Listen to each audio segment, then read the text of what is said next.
কারেলি গ্রামে ৩৩ বছরের রাজীব তার বাবা মার একমাত্র ছেলে ছিল, যে নিজের সংসার চালানোর জন্য শহরে কাজ করত।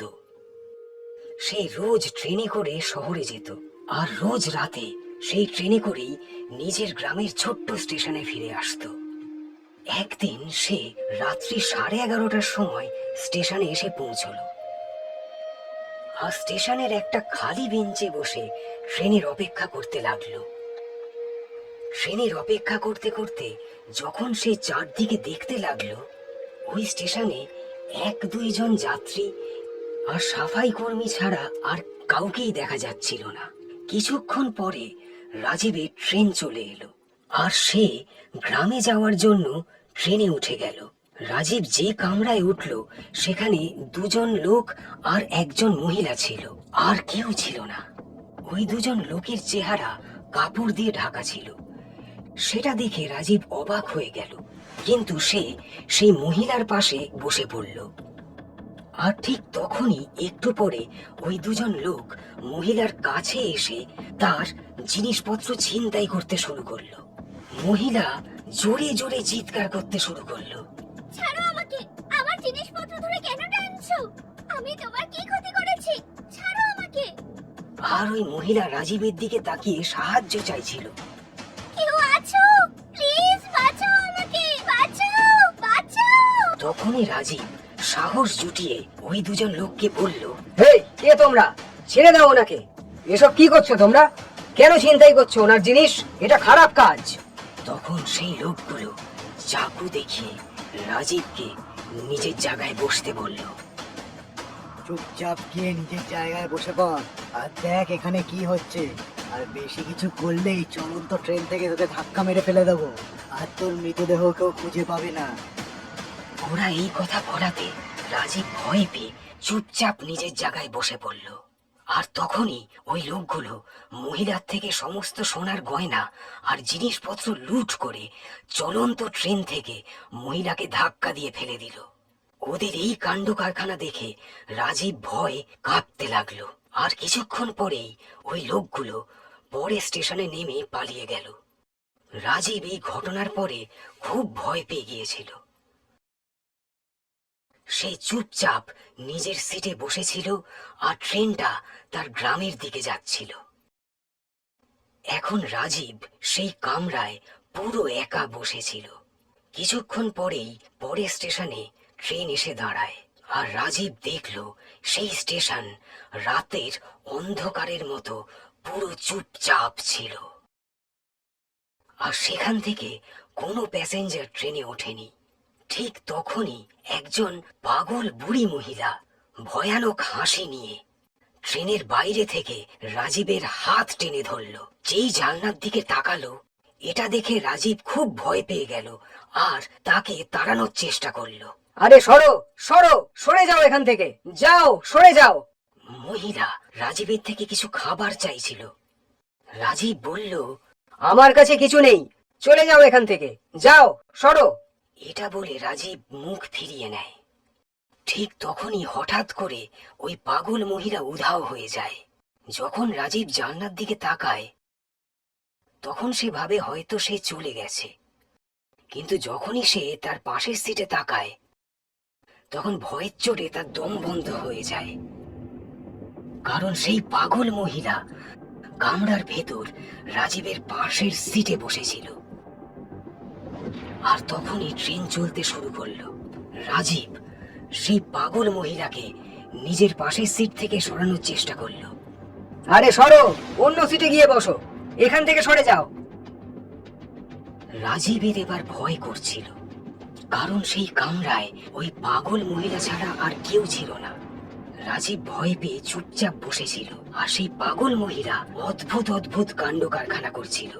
কখনো সে জিনিস রাখার তাক থেকে উল্টো হয়ে ঝুলছিল, আর কখনো সে সিটে দাঁড়িয়ে ভয়ঙ্কর আওয়াজ করে নাচছিল, আর কখনো অত্যন্ত বিচ্ছিরিভাবে গান করে নাচছিল। আবার কখনো রাজীবের পাশে এসে তার চুল ধরে টানছিল। রাজীব ওকে খালি তাড়ানোর চেষ্টা করছিল। এবার সে রাজীবের কাছে এসে খাবার চাইতে শুরু করলো। রাজীবের কাছে কোনো খাবার ছিল না। এবার রাজীব তাকে কিছু টাকা দিল, কিন্তু সে টাকাটা ফেলে দিল। তখনই রাজীব জোরে জোরে তাকে বলল, আরে আমার কাছে নেই কিছু, যাও এখান থেকে, আমার কাছ থেকে দূরে যাও। আর তখন সেই মহিলা ভয়ানক ভাবে নাচতে লাগলো। আর তখনই সে অদ্ভুত সুরে গান গেয়ে অদ্ভুত ভাবে নাচতে নাচতে পুরো কামরায় ঘুরতে লাগলো। রাজীব ভাবছিল যেই পরে স্টেশন আসবে সে নেমে কামরা চেঞ্জ করে নেবে। ঠিক তখনই সেই পাগল মহিলা দরজা থেকে ঝুলতে ঝুলতে, হাত নাড়তে নাড়তে, অদ্ভুত সুরে গান গাইতে গাইতে এক পোস্টের সঙ্গে জোরে ধাক্কা খেল। আর সেই ধাক্কায় তার রক্তাক্ত শরীর সেই ট্রেনের কামরাতেই পড়ে গেল আর তার মৃত্যু হয়ে গেল। তার চোখের সামনে এই মৃত্যু দেখে রাজীব প্রচন্ড ভয় পেয়ে গেল। ভয়ের চোটে তার সর্বাঙ্গ ঘেমে গেল। আর সেই পাগল বুড়ির ভয়ঙ্কর লাশ দেখে সেই চলন্ত ট্রেনের দরজার সামনে গিয়ে দাঁড়িয়ে পড়ল, যাতে যেই পরে স্টেশন আসে সে নেমে কামরা বদলে ফেলতে পারে। কারণ একটা লাশের সঙ্গে খালি কামরায় রাত্রিবেলা সফর করা রাজীবের পক্ষে অত্যন্ত ভয়ানক ছিল। ভয়ের চোটে তার যেন দম বন্ধ হয়ে আসছিল।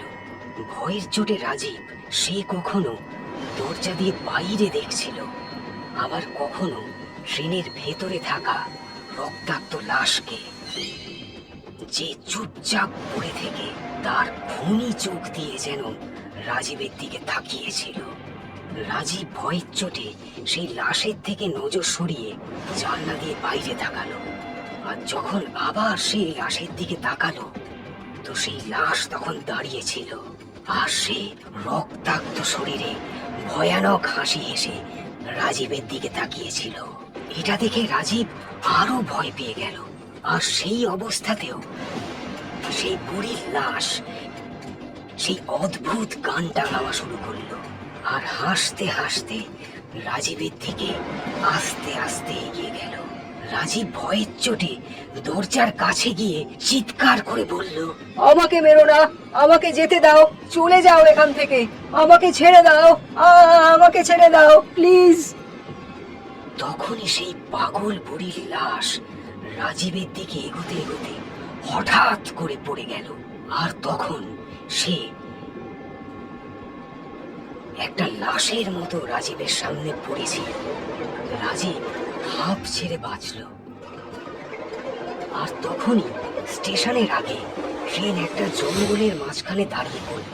সেই লাশ আবার জীবন্ত হয়ে তাকে মেরে না ফেলে সেই জন্য রাজীব সেখানেই ট্রেনের কামরা থেকে নেমে পড়ল।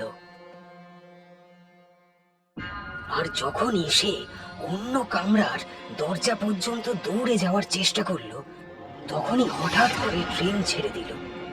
রাজীব তার সর্বশক্তি দিয়ে দৌড়ে ট্রেনের পিছু করল, কিন্তু ট্রেন নিজের গতি বাড়িয়ে সেখান থেকে চলে গেল। আর রাজীবের সেই শেষ ট্রেনও তাকে ছেড়ে চলে গেল। এখন রাজীব অন্ধকার নিস্তব্ধ রাতে ট্রেন লাইনে পুরো একা দাঁড়িয়েছিল। জঙ্গলের রেল লাইনের সেই ভয়ানক নিস্তব্ধতা চারিদিক থেকে তাকে যেন গিলে ফেলতে চাইছিল। রাজীব এখন পুরো অসহায় অবস্থায় ছিল। এখন সে জোরে জোরে কাঁদতে লাগলো আর চোখ বন্ধ করে রেল লাইনের মাঝখানেই বসে পড়ল। আর আকাশের দিকে তাকিয়ে ভগবানের কাছে প্রার্থনা করতে লাগলো। আর ঠিক তখনই সে সেই পাগল বুড়ির অদ্ভুত গানটা শুনতে পেল, যা সে ট্রেনে শুনেছিল। যখন সে তাকালো, তখন সে দেখতে পেল দূর থেকে এক মহিলা সেই গান গাইতে গাইতে তার দিকে চলে আসছে। যখন সে আরো একটু কাছে এলো, তখন চাঁদের আলোয় রাজীব দেখতে পেল সে ওই পাগল বুড়ি মহিলাই ছিল যার লাশ ট্রেনে পড়েছিল। আর এটা দেখে রাজীব ভয়ের চোটে পাগল হয়ে গেল প্রায়। সেই মহিলা ভয়ানক গান গাইতে গাইতে রক্তাক্ত অবস্থায় রাজীবের দিকে এগিয়ে আসছে। রাজীব ওকে দেখে মনে মনে ভাবছিল, এটা তো সেই পাগল বুড়ি মহিলা। এই আমার পিছু করতে করতে ট্রেন থেকে আমার সঙ্গে সঙ্গেই নেমে যায়নি তো, কিন্তু এ তো মরে গিয়েছিল, এখানে কি করে এলো? রাজীবের মনে ভয়ের চোটে অনেক প্রশ্ন আসছিল, কিন্তু সেই প্রশ্নগুলোর একটারও উত্তর রাজীবের কাছে ছিল না। আর সেই পাগল বুড়ি মহিলা ক্রমশ তার দিকে এগিয়ে আসছিল। আর ঠিক তখনই সেই বুড়ি মহিলা নাচতে নাচতে রাজীবের সামনে এসে দাঁড়িয়ে পড়ল। রাজীব দেখল তার শরীর পুরোপুরি রক্তাক্ত ছিল, আর তার পা মাটি ছুঁচ্ছিল না।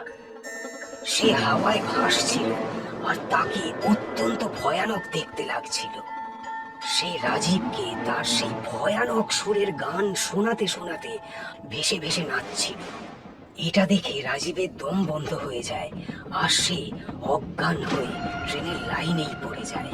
তখনই একটা ট্রেন প্রচন্ড গতিতে এসে রাজীবের শরীর ছিন্ন ভিন্ন করে দিয়ে প্রচন্ড গতিতে রাজীবের ওপর দিয়ে চলে যায়, আর রাজীবের সেখানে মৃত্যু হয়ে যায়। রাজীবের এই ভয়ানক মৃত্যুর পরে সেই লাইনের ওপর দিয়ে যাওয়া প্রত্যেক রেল যাত্রীর রাত 12টার পরে রাজীবের আত্মাকে দেখতে পায়।